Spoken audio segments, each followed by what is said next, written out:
তাহলে আজকে হচ্ছে রবিবার, আতাইকুলার হাট ইডা। তাহলে বেসন কত করে?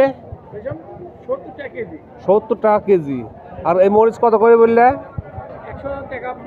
100 টাকা পোয়া মরিচ। আর হলুদ 80 টাকা। আর ওই পাঁপড় গুলেন কত করে? সব যেটা নেব। আর ডাল কোনটি কত? ছোলা 100। ছোলা তো পোকা মোকা নাই এক নাম্বার। দাম তো একটু কম মনে হচ্ছে, কারণ কি সরকারই কমা দিচ্ছে। আর জিরে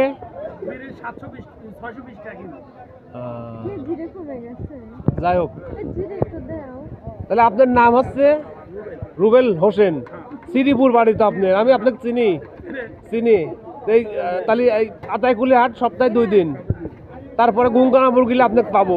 তাহলে সবগুলি অল্প অল্প দেন, আর যদি ফুরি যায় গুঙ্গারামপুর গেলে তো পাবোই না। আচ্ছা ঠিক আছে, তো দাম কম আছে আমার রুবেল মামার দোকানে, মেলা জিনিসের দাম কম, আপনারা দ্রুত চলে আসেন।